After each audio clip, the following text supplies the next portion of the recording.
दिव्या को देखने लड़के वाले आए हैं, लेकिन उनकी बातों से लग रहा है कि वो लंबी लंबी फेंक रहे हैं।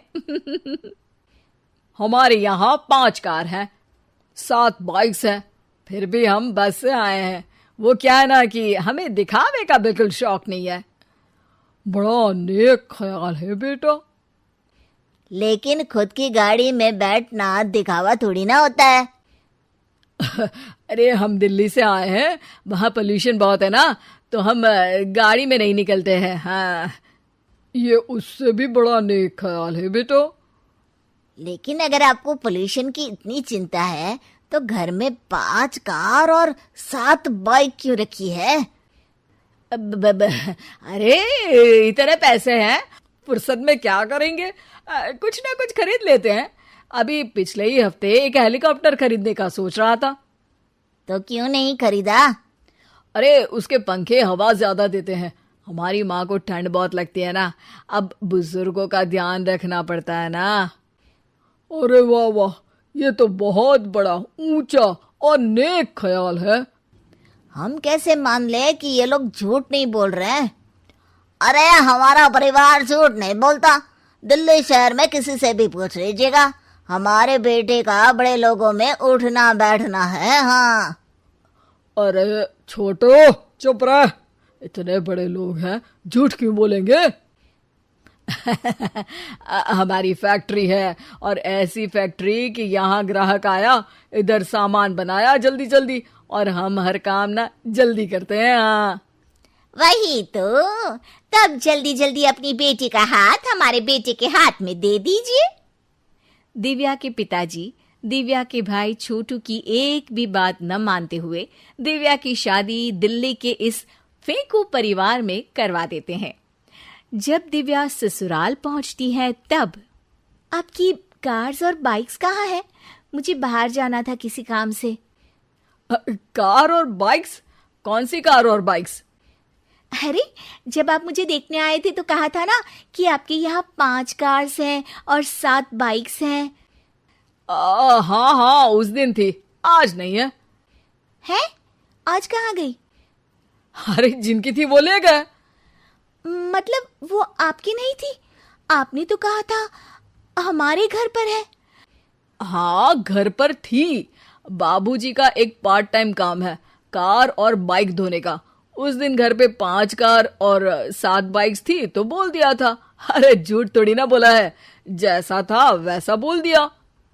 और वो हेलीकॉप्टर खरीदने वाली बात, वो झूठ थी क्या? अरे बिल्कुल नहीं, शहर में एक नई कंपनी आई है पंखे की, जिसके पंखे बड़े हैं। कंपनी का नाम हेलीकॉप्टर रखा है। जब लेने गए तो हवा बहुत तेज फेंक रहा था, तो माँ ने बोला ठंडी लगेगी बेटा। वैसे भी दिल्ली में ठंड ज्यादा होती है ना। झूठ कहाँ बोला मैंने, जैसा था वैसा बोल दिया। हे भगवान! और वो फैक्ट्री वाली बात, इधर ग्राहक आया उधर सामान तैयार। अरे वो भी तो बिल्कुल सही है। मेरा ना पानी पूरी का ठेला है, इधर ग्राहक आता है उधर पानी पूरी बना देता हूँ। अरे झूठ कहाँ बोला, जैसा था वैसा बोल दिया। हे राम, मेरे तो कर्म फूट गए। आपने तो कहा था कि आप लोगों का बड़े लोगों में उठना बैठना है।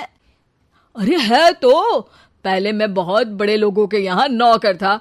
जब भी कोई गलती करता तो वो मुझसे उठक बैठक लगवा देते।